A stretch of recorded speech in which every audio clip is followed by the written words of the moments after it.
radio is coming. Right. As you can see, I finished the valves, the tappets, everything. Put the gaskets on, yeah. Water pumps on, fuel pump is on.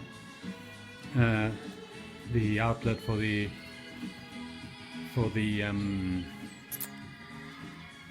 that's for the radiator.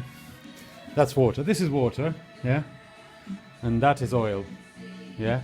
But in the middle, there's water because it's water-cooled engine, right? Basically, the engine creates a lot of friction, and friction creates heat.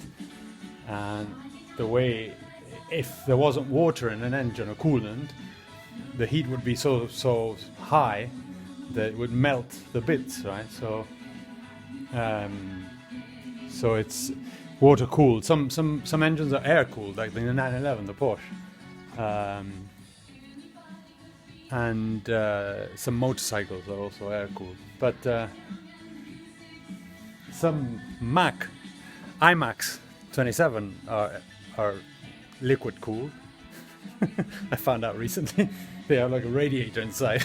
So what the hell?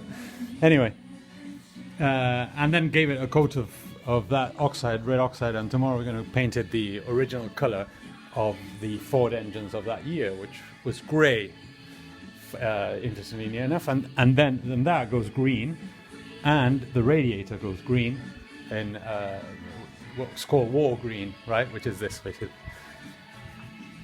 Yeah. So yeah, I did the rims too, and we just put the sump on. I don't know what the last video was about, but I've been doing quite a bit since then. The gasket is on, and it's almost finished, basically, the engine side of things. So it's pretty good conditions. Anyway, see you soon, mates.